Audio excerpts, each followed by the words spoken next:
sometimes be giving a lecture, and at the appropriate point he would say that he was now ripping off his value-free mask. A mask of Wertfreiheit. And I think we're sort of getting to that point here.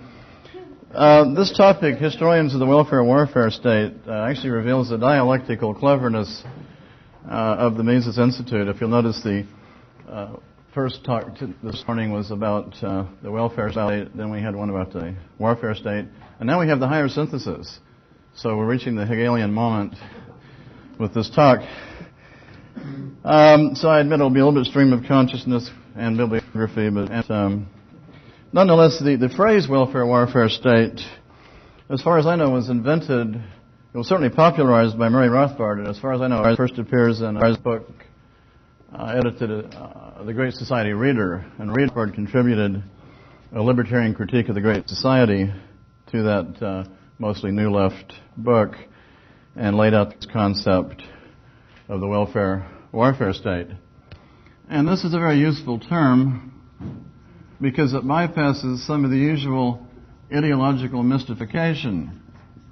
In other words, people who think of the state as a genial, sort of friendly society just handing out soup and other goodies, sometimes like the state in that aspect, and they think the wars are accidental or unrelated to the state. And people that like the wars and don't like the welfare can be sold the whole program, or that part of the program. And so this breaks up potential opposition or endorsement of the state into kind of left and right constituencies. So to go back to my chart from the other day about possible combinations of political economy and foreign policy, I now am willing to reveal that this is us and them. So these are all the statists who believe in empire and a large state at home. These are the laissez-faire liberals. These are the laissez-faire liberals who talk a good game of the free market and then support the empire, which I've argued is not a stable position. So this is the National Review position circa 1960, whereas the National Review position today is somewhere over in here in this big statist morass that runs from the neocons over to the unrepentant Stalinists. Down here we have the autarkic socialists, the sort of nadir people who don't want to trade with anybody because they're afraid it leads to complications and sometimes war. So the best we can say for them is that sometimes they're critics of the welfare-warfare state because the welfare-warfare state is located here. These are the consistent apologists for this. Okay. And some of these right-wingers during the Cold War used to criticize the welfare part, but not the warfare part, which they loved.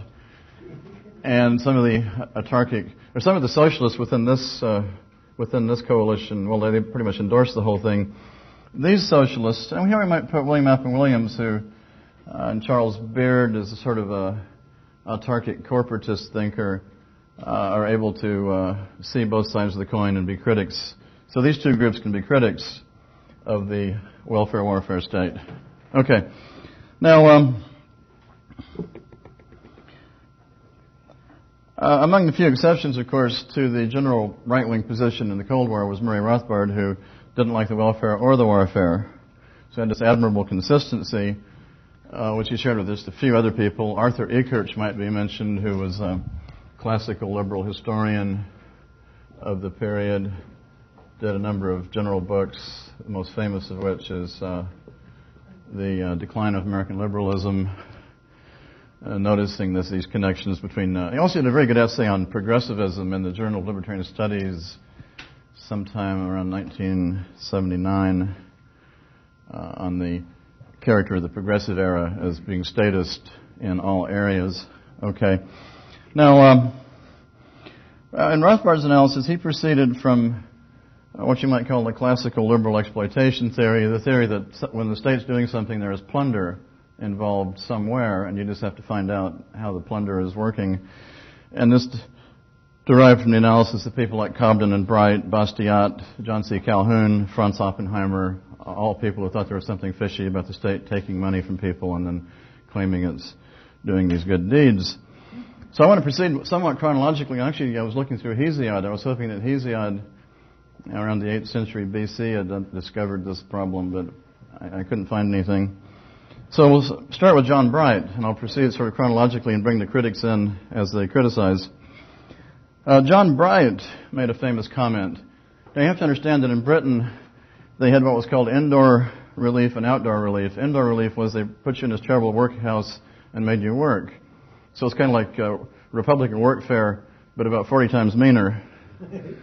And the other form of outdoor relief was when they didn't make you move into the workhouse and they just gave you some subsidy of some kind. And Bright famously said that the entire British Empire was a vast system of outdoor relief for the landed gentry. So there's some welfare there, but it's welfare for the landed class. It's paradoxical in a way to associate warfare and welfare together, because you would think welfare in principle would just be what benefits people, so then you might have the free market and achieve welfare. And warfare in general seems to be kind of bad. Doesn't seem like it's much fun for anybody except the generals and the defense contractors. But nonetheless, this is the problem we have to look at. Now, I'm going to define welfare very vaguely as sort of any handout that comes from the government to anybody. This could be welfare for corporations, farmers, urban poor, all sorts of rabble, middle class entitlements and so forth. But this is all expanded along with the warfare state. And some of this is military pensions. The more people you have fighting wars, the more pensions you have to pay later, and so on. And with the growth of popular democracy, there's more of a need to include a larger body of the population in the welfare side of the warfare state, so they remain loyal and committed to the system. We see this all through World War I. The politicians, as I mentioned the other day, running on the platform of better houses for Britons, better pensions, and the Germans will pay for it out of the reparations. So that was one approach. Women's suffrage was suddenly discovered to be absolutely essential during World War I also. Various things like this may or may not have been. We won't debate the merits. Okay, so for a larger overview of the whole process, I can recommend a couple of books. There is, of course, Bruce Porter. I'll just write the names. I have a bibliography of most of this. Bruce Porter, War and the Rise of the State. This is about 1994. It covers much of the same ground as Martin Van Crefeld in his book. I guess it's the rise and decline of the state. Again, some of us are skeptical about the decline part. And this is about 1999. And I think we could mention our very own Robert Higgs' Crisis in Leviathan, showing how at certain critical episodes the state has taken advantage of the situation to grow, which is one of the things that states do. Okay, so now we have Robert Higgs. The year escapes me, but maybe someone knows. Anyway, recently. Okay, we can ask the author. And so there's a number of books that do see this relationship between the warfare and the welfare in a systematic way. Now, there are some 19th century precedents. Napoleon III, who's my favorite laughable proto-fascist presidentialist leader, did make a show of doing some things for the people in general, and did make a show. And that was even more of a show. He made a show of having a foreign policy, which led him to no good end. And when he got involved with the Prussians, so he's maybe not very effective, Napoleon III. What's more important is Otto von Bismarck, Schönhausen, Prussian and then German Reichskanzler for a very long time, presided over the unification of Germany by various military means, various means fair and foul. Having done that, wanted to then preserve the European peace, since he'd created a destabilizing large new state in the heart of Europe.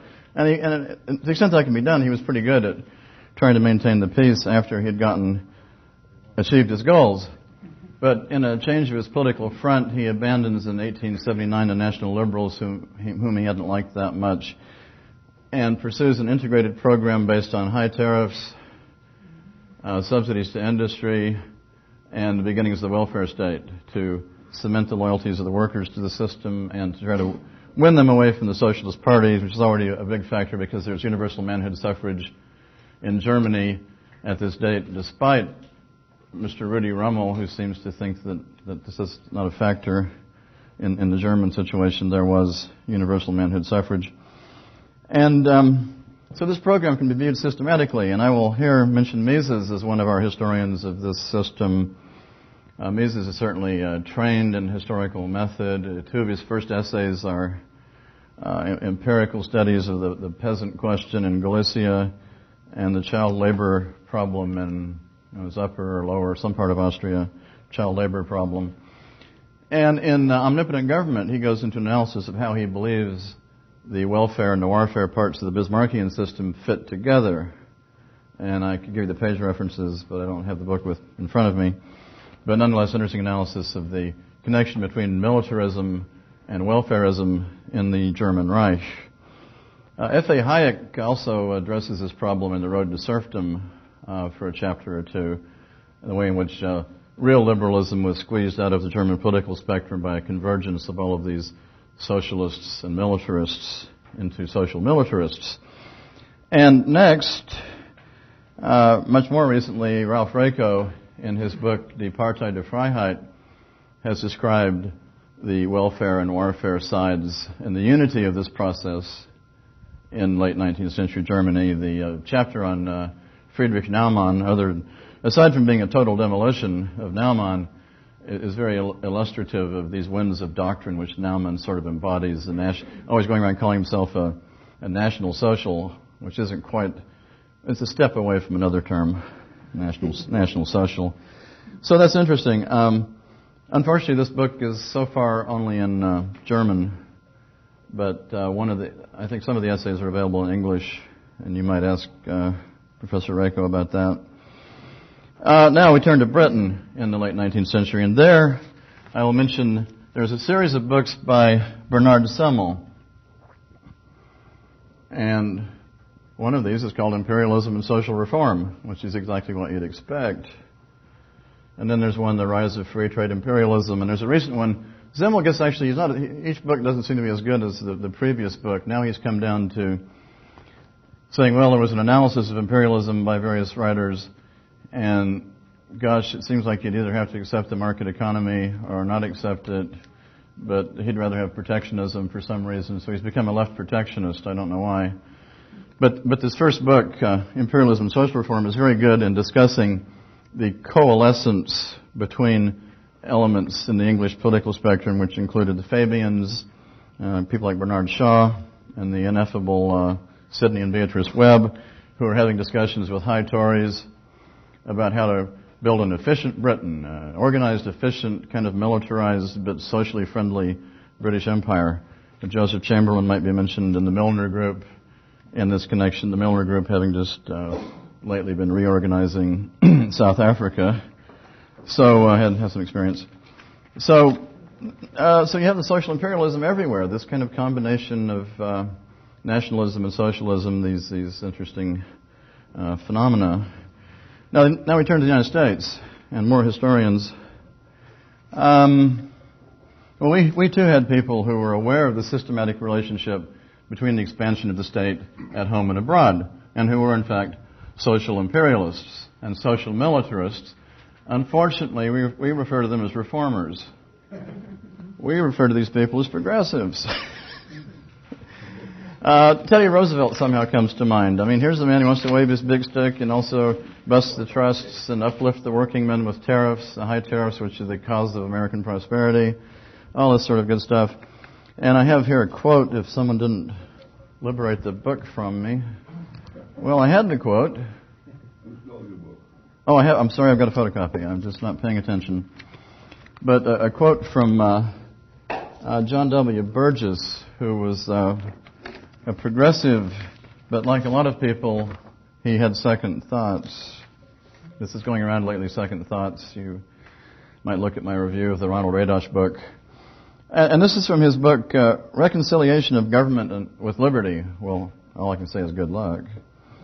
But anyway, 1915, and he's disillusioned with Teddy Roosevelt. David Gordon tells me that Teddy was a former student of this fellow. Anyway, Burgess says this in 1915, the Jingo. Okay, you know what Jingos are. These are people that are always cheering for war. The Jingo and the social reformer have gotten together and have formed a political party which threatened to capture the government and use it for the realization of their program of Caesaristic paternalism, a danger which now appears to have been averted only by the other parties, having themselves adopted this program in a somewhat milder degree and form, referring, I suppose, to Woodrow and such people. All parties are now declaring themselves to be progressives, and all mean in substance the same thing by this claim, namely, the increase of governmental power over the constitutional immunities of the individual, the solution by force of the problems of the social relations heretofore regulated by influence by religion, conscience, charity, and human feeling, the substitution of the club of the policeman for the crozier of the priest, the supersession of education, morals, and philanthropy by administrative ordinance. And, of course, he's already mentioned the jingoism in foreign affairs. John W. Burgess, The Reconciliation of Government with Liberty, 1915. So he's a disillusioned progressive. Or he's having second thoughts anyway. So he's interesting as a contemporary critic, if a mild one, of Teddy Roosevelt. H.L. Mencken tended to say that he was crazier than the Kaiser. Kaiser Wilhelm II. He was our equivalent of the Kaiser. Now, there are a number of new left writers who reanalyzed the progressive era from the late 1950s, certainly into the 70s, before one or two of them had second thoughts, and then their work isn't as good since then. But James Weinstein might be mentioned. These are largely the people grouped around William Appleman Williams at the University of Wisconsin, and I'll just abbreviate WAW. This is William Appleman Williams. There's no problem spelling that. James Weinstein. Gabriel Kolko, he's sort of independent of them, but he talks about the progressive era as a process of cartelization, and he also writes books on foreign policy of imperialism, so he knows the phenomena are related. There's James W. Akins. There's a number of these guys writing from this point of view. So they're sort of, in a way, coming out of this camp here. They're the friendlier socialists who don't want to have an imperialist foreign policy. And so they're good critics because they can see the two halves, and they're critical of the welfare state, if only because it isn't socialism. And so they think it's an inadequate approach. Now, another contemporary critic I should have mentioned is William Graham Sumner, who wrote the famous essay, The Conquest of the United States by Spain. We're talking about the progressive era. We have to mention the Spanish-American War. So William Graham Sumner, contemporary critic. Okay, let's just add drama. And Charles Beard actually in 1939 in his America in Mid-Passage looked back at the imperialist episode in the Spanish-American War and said, well, there might have been some profit in the China market and the foreign markets, but they weren't very big and they didn't go to very many people. So it was actually more expensive to have had all these policies than to not have had them. So Beard is interesting. He's sort of in the tradition of Hobson. Walter Karp, again, sort of an amateur historian, has an interesting book describing the origins of the Spanish-American War and World War I in the same book, which he regards as a complete departure from Republican forms of government. And he puts most of the blame on the political parties, and certainly they deserve a great deal of the blame. The two-party oligarchy, as he likes to call it. There's also an interesting essay by Robert Zevin, which I have the reference in the footnotes to my current article in JLS. Robert Zevin makes an interesting point that the Jingos and the social reformers had always been together, and notes that one consequence of the Spanish-American War was that we sent great hordes of bureaucrats, uplifters, social workers, and Yankee schoolmarms to the Philippines to make up for killing off about 200,000 Filipinos during the so-called Philippine insurrection. So we were now going to heal them, having gotten the discipline part out of the way. So it is a unified process. Many people were quite idealistic. People who didn't think it was enough to go build settlement houses in New York City and uplift the poor there, would go to the Philippines and uplift them. So it's interesting. Okay, World War I, this should be passed over in decent silence, but nonetheless it's awful. World War I is the great high point for this stuff. In other words, there's this sort of gradual rise of status, and you can have 1850s, and there's this sudden spike with Abraham Lincoln. Levels off, well, never levels off quite as low as it was before, and then maybe a little spike with the Spanish-American War. Well, World War I is more like this, and we go back, and there's that whole ratchet effect, or whatever you might call it. So World War I is tremendous in terms of combining the welfare and the warfare state and expanding the state in both areas. And here the interesting thing is the debate between John Dewey, who's a horrible progressive and generally evil character, John Dewey, coming out of the post-millennial Protestant business again, and then deciding to throw out the sentimental stuff about religion. So you have Dewey, and of course he and all the other guys that hang around the Evil New Republic magazine, and I think I can call it evil without any debate here, like the war. They think the war is great, and they see the war as a wonderful opportunity to implement their program. And almost their sole, one of their few critics is Randolph Bourne, who wrote the famous essay, The War and the Intellectuals, trying to explore why these people should want the war and like the war, and the way in which they thought it would help them realize their program, which it did. Now, there was a myth spread in the decades there after World War I that the poor progressives, they were reforming and uplifting and making society better, and the war came along and spoiled it. And reactionaries temporarily came into power because of the war and stopped all of these further reforms. Well, this might have been the position of a few people further to the left of the main body of progressives, but the progressives as such were pretty happy. The war, in fact, was the fulfillment of their program. And this, of course, is the title of a famous essay by Murray Rothbard in the Journal of Libertarian Studies, which I don't have here, but I have it. References available. I can give it to anybody that wants it, and we have the JLSs in the library. Famous essay by Rothbard in which he says, well, this is a myth. Clearly, this was their opportunity.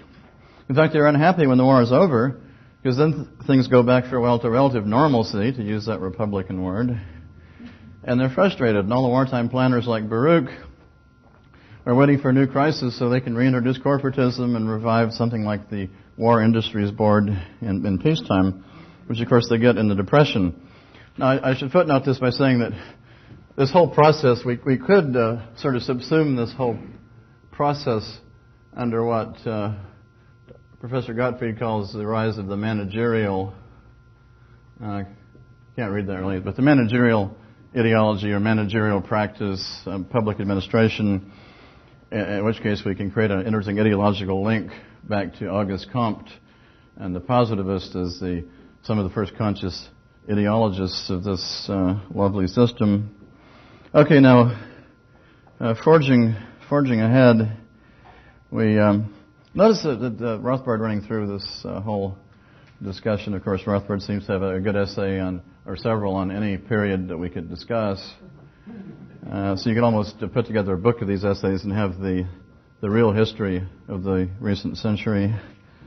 Okay, well, now we have the approach to World War II. And, of course, the actuality of World War II, once it's approached, and there it is. And there were a number of writers, of course, who spotted the welfare-warfare state trend in World War II. And John T. Flynn, who was a journalist of some merit and wrote on these things, not strictly a historian, but nonetheless quite interesting. John T. Flynn wrote a book called Country Squire in the White House. By the way, it's a mistake. A lot of these right-wingers like to say that Roosevelt was a traitor to his class. This isn't true. Roosevelt was not an industrial capitalist. Roosevelt was a member of the landed gentry. So you can almost see him as a kind of English Tory radical. He's got a social superiority over the capitalists, and so he can move to their left and inconvenience them with his policies. That might be the case. I think Forrest McDonald sometimes entertains this notion about Roosevelt. So in 1940, he writes Country Squire in the White House, and he says the interesting thing is the New Deal is stalled. And to try to keep the economy going, they're resorting to military spending, try to stimulate the economy. And he gives reasons why this might be. So again, the welfare and the warfare sides sort of meshing, and he thinks this is rather ominous. Now, of course, the war duly arrives, and we're in the war. And in 1944, he writes his most interesting book, perhaps, which is As We Go Marching, about how, at the rate this war is proceeding, we'll come out of the war almost as fascist as some of the powers on the other side, because of conscription, general climate of militarism. He mentions a kind of imperialist psychology that's set in, economic controls, which in his mind amount to a kind of corporative system and so forth. So it's very interesting account.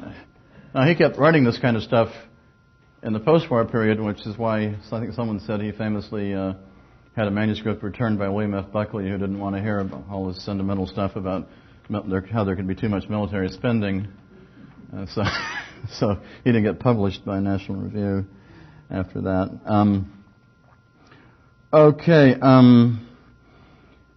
So there's a number of critics during and just after the war. I'll mention also Garrett, who in the early 50s writes this pamphlet saying that we have crossed the threshold that lies between republic and empire. Very short, but interesting, pithy, odd style that he writes in kind of a gnomic style, kind of aphoristic or something, saying that there are people who are waiting for the revolution that they think is coming, and the revolution, I think he says, has already gone by. He went down the road some years ago singing hosannas to freedom.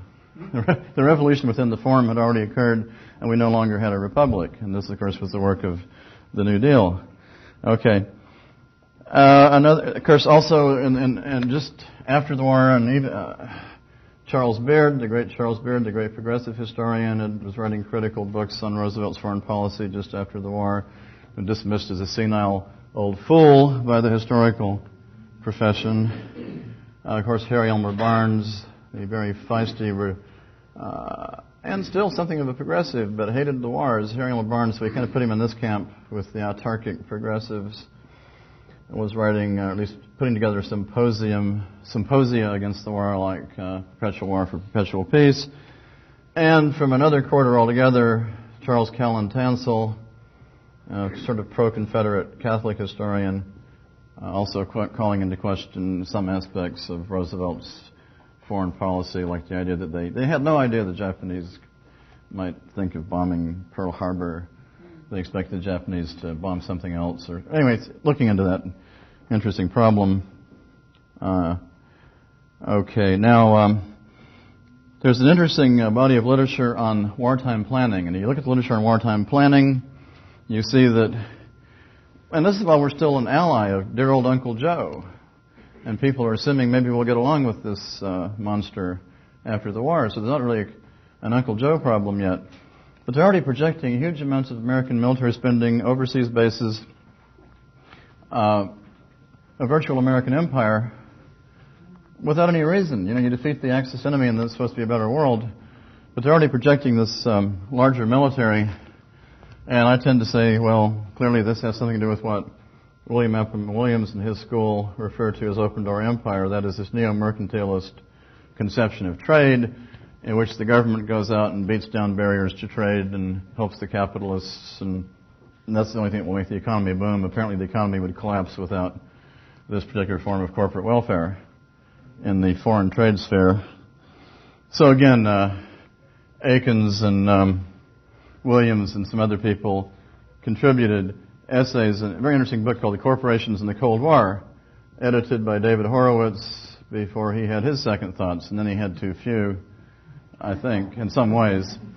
But that can happen, but now he would totally repudiate, I suppose, most of what he wrote, and yet he did a good deed by editing this book because it tells us a lot in the essays in it about the wartime planning.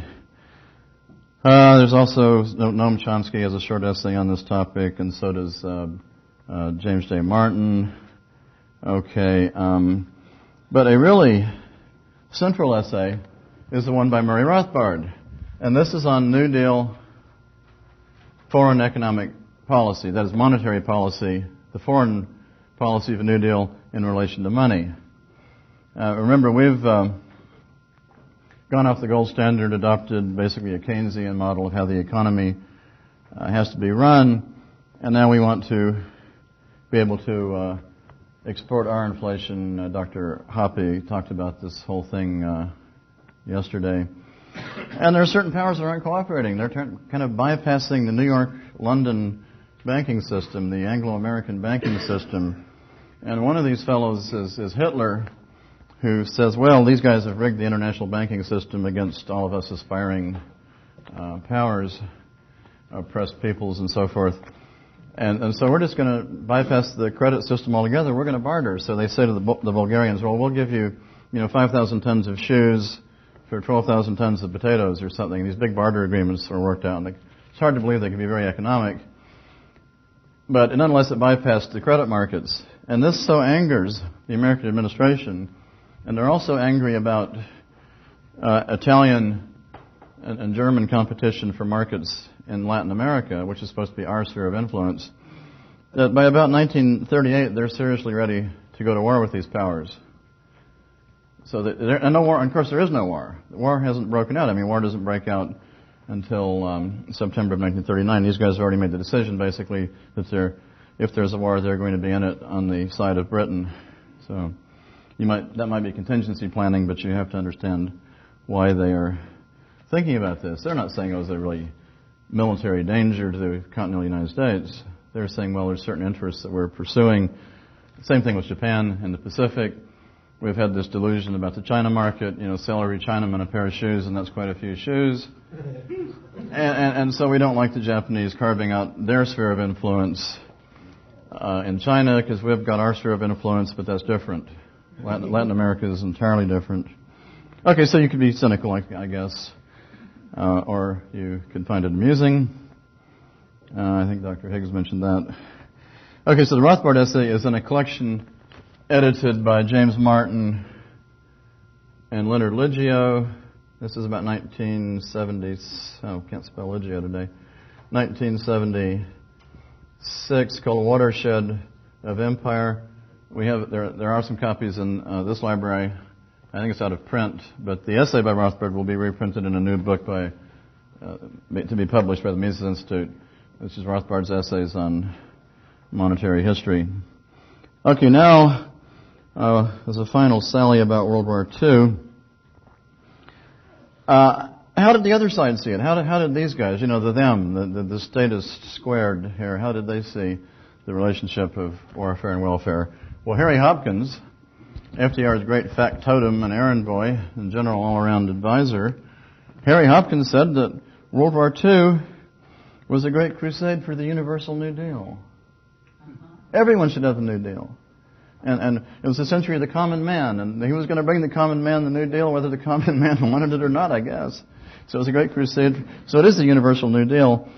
This is a theme that reappears in some of LBJ's speeches during the Vietnam War, where he keeps trying to tell the Viet Cong and North Vietnamese to lay down their arms because he wants to build them a TVA on the Mekong River Delta. And they'll be as happy as the people whose homes are sometimes flooded by TVA, or were at one time. So I don't know. So there's an interesting, but it's perfect progressive thinking. You've got the welfare and the warfare elements inextricably intertwined. Okay. So now we fast forward to the Cold War. Oh wait, I've got to mention one more thing. A couple of interesting essays in the 70s by I think it's John Garrity. I don't know if there's enough T's. He might have 2 T's. But I have the references if anybody wants it. And also an essay by William Luchtenberg, kind of talking about whether the New Deal was corporatist, whether it resembles any European systems in any fundamental way. This is what the old right critics all said in the 30s and 40s. They said, well, really, the New Deal is more like fascism in terms of economic policy than it is communism. Later on in the Cold War, it became convenient to say, well, it's communism rather than fascism. So there was an interesting structural implication.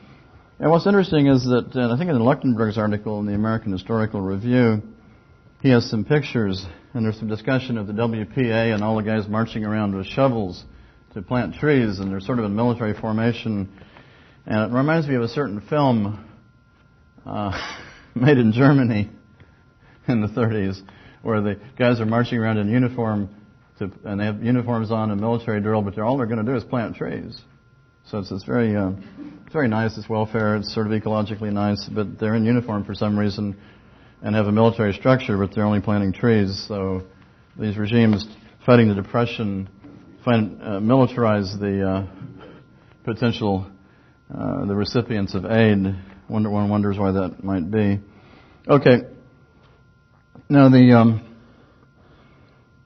Cold War was perfect because the Cold War had no apparent end. The Cold War really was a sort of perpetual war for perpetual peace that Harry Elmer Barnes talked about. I mean, there's no telling when it might end, and it became a great kind of Manichaean cosmic struggle at the level of ideology and everything. And again, blown out of proportion to any actual threats.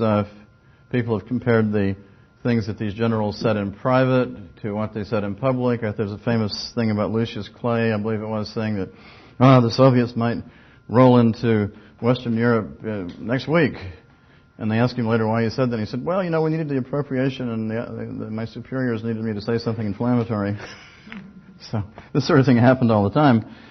So the whole thing is blown entirely out of proportion. One could argue, in fact, that poor Stalin, this horrible monster Stalin, such as he was really not in the best shape to roll over anything. I mean, they'd rolled into Eastern Europe in the course of defeating the other people, the other side. But this is an exhausted country with virtually no economy. It's taken enormous casualties in the course of the war, not leaving aside the enormous casualties already inflicted by Stalin himself before the war on the Russians and Ukrainian people. They needed a break. Stalin wanted to rebuild his economy such as it was, and he was begging for Western loans. Now, a lot of people think this is a soft position. My attitude is we should have loaned him the money, and he might have, I don't know if this would have rendered him peaceful, but the idea that we'd waste the money there's no point in worrying about that. Consider all the other money we wasted, the much larger sums of money. We might as well have tried that. And since they've already got the money anyway, they've already taken the money from the people, they might as well try this policy. If that doesn't work, then they can have a crusade and militarize everything. They might as well have, because wasting money can hardly be an argument in this context. So the Cold War was perfect, because the Cold War was the perfect fusion of the welfare and the warfare state. Everything was for the Cold War. You want school lunches? Well, you have to have healthy people to win the Cold War. You want physical education? Well, you have to be able to do more push-ups than Ivan. Okay, you want integration?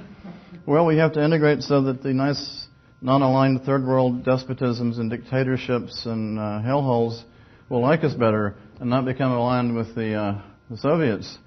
You want any possible policy? You want big highways? Well, you have to build the interstate highway system. Another interesting leveling, centralizing process based on the Autobahns, apparently. Well, we have to have those. We're going to have to move the troops around on these interstate highways when the communists come ashore at Pismo Beach. You don't know, and Bugs Bunny can't defend the place by himself. So everything could be justified. So you had this sort of false social consensus.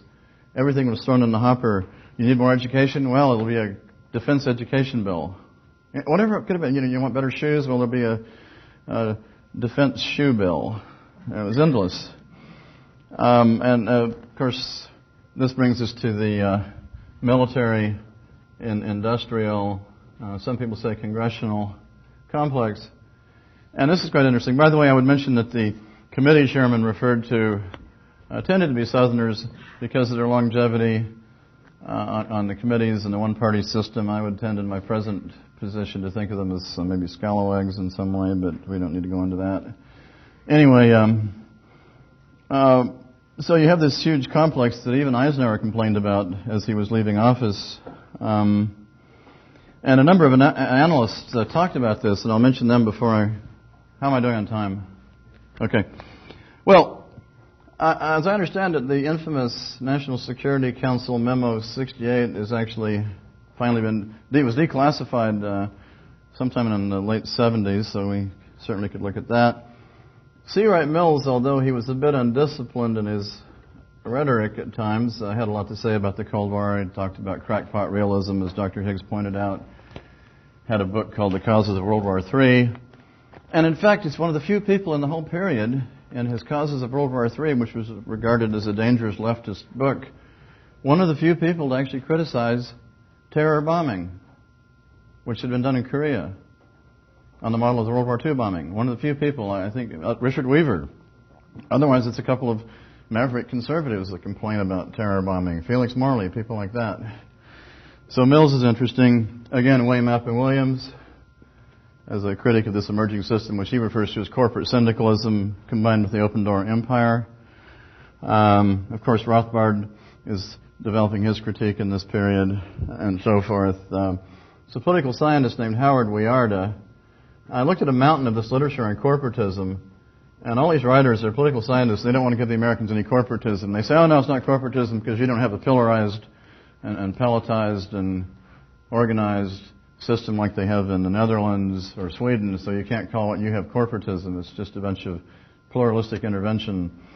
This is why, what was your term, quasi-corporatism? So they say it's a loose corporatism. Well, fine, but what Wiarda is one of the few exceptions. He says, well, there was loose corporatism, but under Eisenhower, because the Republicans are a little friendlier to they have different business interests in their corner than the Democrats do.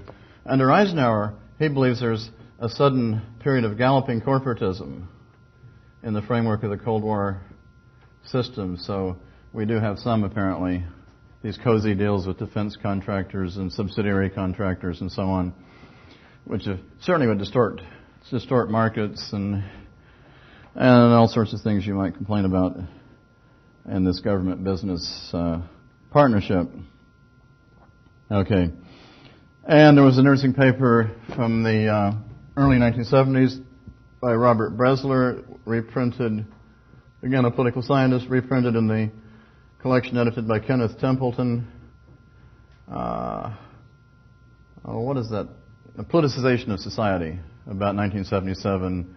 Institute for Humane Studies has essays by John Lukacs, Murray Rothbard, Bill Marina, all sorts of people. Too numerous to remember. But has this, I think the piece by Bresler has been reprinted in there about the rise of the executive state. Again, exactly paralleling the arguments of people like Van Crefeld and Bruce Porter, the executive playing a more important role in this system. Okay, well then the Soviets had the bad manners to collapse. Took away our enemy. There's no Soviets anymore, and there's this sort of frantic substitute for the search for substitute enemies. Had some success, not much. And it leads us back to some interesting observations. And here I'll mention two writers who are in favor of the welfare warfare state, or at least they're in favor of the welfare part, so they're willing to put up with the warfare part. And these are these political scientists. I think I've got the reference. I can't remember the guy's first name, but it's Dudney and Eikenberry.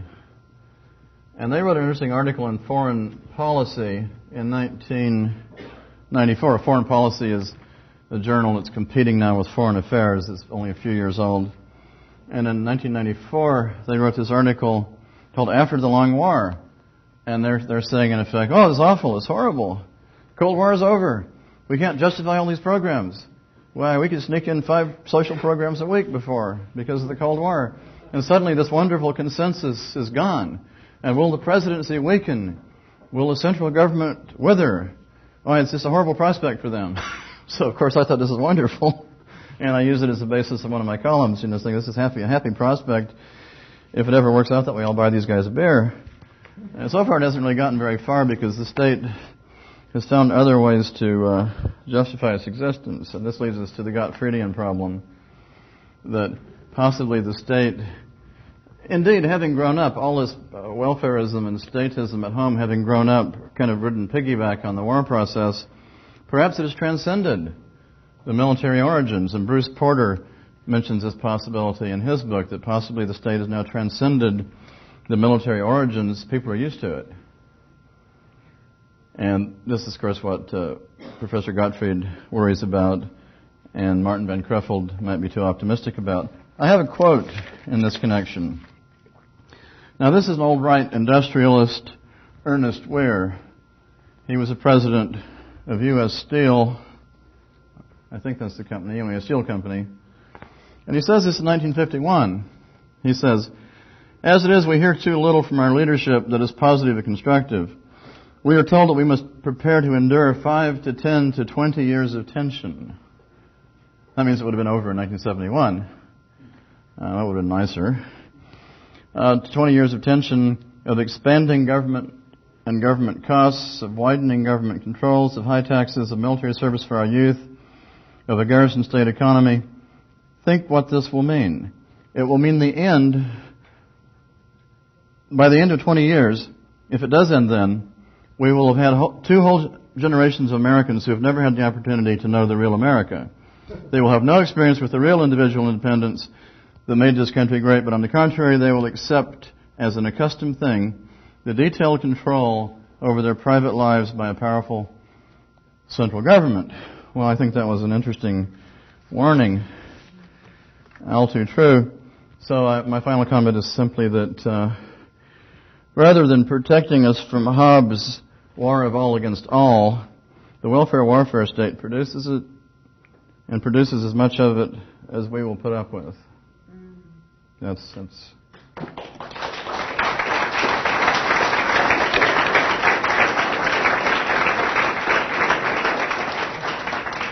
yes.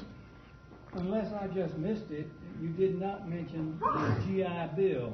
Oh, it's in my notes, and I just sometimes you just skip over something, but that's an important, right? It's an important welfare aspect that's tied to the military thing, and it seems to me that it's a great illustration of the whole process. Yes. Did you read Tom DiLorenzo's piece, "The Truth About the GI Bill"? No, but I will. Yeah. I can see it would fit very nicely into this whole thing. Anyone else? Yeah, I guess it means we're in complete agreement. So we can leave early. Yes. Can you say more about the Garrett? Because I think on many of us at that time, he was a very strong influence. He was a well-known journalist in the style that this trilogy that you wrote, and Dick Hanford's. Yeah, put together as the People's Pottage. And John Birch Society has kept this thing in print forever, so it's actually a good thing they've done there. But the People's Pottage implies that, well, the American people have sold their fundamental independence and their local self-government and so forth for the illusion of security, or maybe even sometimes some real security, but nonetheless he thinks it's a bad trade. And the essays are entitled, let's see, "The Revolution Was," which is his analysis of how the New Deal came and made this revolution within the political form, somewhat like Octavian keeping up the republican forms in Rome. The revolution was, let's see, ex-America, continuing these themes, and then the Empire one. But what's the exact title of the Empire essay? Rise of Empire? Yeah, Rise of Empire. So he's tied together. Here we have the analysis of the increasing state power in terms of dispensing welfare and comfort, but also in terms of foreign entanglements. And he makes the excellent point that as strong as Roosevelt was with his backing in Congress and so forth, he had a hell of a time trying to commit the country to an unpopular war. A few years later, an unpopular president, Harry Truman, without so much as asking, by your leave, committed us to a war in Korea, and somehow didn't get impeached. So Garrett thought this showed that the institutional damage was quite great by 1950. And he's also got a very interesting discussion of the relationship between Congress and the military and military spending, how it will tend to go up, and you can frighten Congress into spending all this money. Later on it became business as usual, based on this insider beltway exchange of ideas at the public expense. So I'm trying to think what else I can say. So he's an interesting old right guy. I think he's probably a mild protectionist, but then you had a little bit of that on the old right. But he's very forthright on the notion that Republican government is being stolen out from under us, and this is a tragedy, and people are losing their independence. He'd written some novels in the 20s, which I won't go into, but about some of these themes of free enterprise versus social reformers, yes. I was going to say, in an earlier work, he actually advocated total cutoff of all foreign trade, prevent foreign entanglement. The wars follow, foreign trade, and therefore the only, not a convincing argument, but still an issue. So he's sort of like an autarkic capitalist, so we could put him partly in this camp then, I guess. Okay, with the autarkic. That's interesting. I don't know if that was always his view, but it wasn't. It looks to me as though later on he became a mild protectionist as opposed to an autarkist. But very interesting figure who writes with this kind of odd gnomic style that's hard to replicate, but has an interesting rhythm, kind of hypnotic guy to read. Anything else? Any?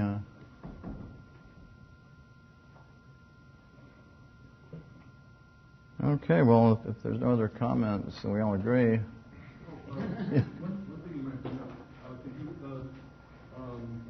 discuss the role of the Foundation for Economic Education and Fee and Leonard Reed in regard to combining free-market economics with a non-interventionist foreign policy? Well, that's true. When I mentioned that Vesey Rothbard and a small number of other people on the same side, that is in this camp, the camp that does combine laissez-faire liberalism and a peaceful foreign policy, I certainly should mention Reed. In fact, he had a number of famous pamphlets from that period that Rothbard quoted in his polemics against the Cold War right-wingers later. So we have Leonard Reed. And I guess the most of this group around Fee, or very many of them, continued the old right orientation in foreign policy, and they like to point out things like high military spending would tend to produce inflation, or inflation would be used to fund some of this. There'd be all sorts of economic consequences, and the markets would become increasingly regulated, and so forth. So there's quite a lot to this. Yes, Lou? Was there a period when was Reed called before a congressional committee and subjected to some very nasty interrogation? And then after that happened, then you shut down all criticism of the warfare state of foreign policy? I assume it's... Only in the early days of Shorter up and so forth did they talk about it. Well, yeah, I think it's the early or mid-50s. There's still a bunch of New Dealers entrenched on some of these committees, and they bring in the right-wing guys and say, aren't you just fronts for big business? And so there's some New Deal inquisitor. I know that it was something that affected him for a very long Yeah. time.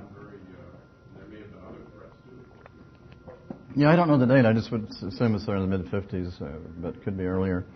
I should mention somebody else, again in this respect, who's a group actually that, or a couple of these guys are entirely hardcore, and this has to do with Frank Chodorov, whose newsletter Analysis with a small a was started, I think, in 1944 and continued into at least 1951.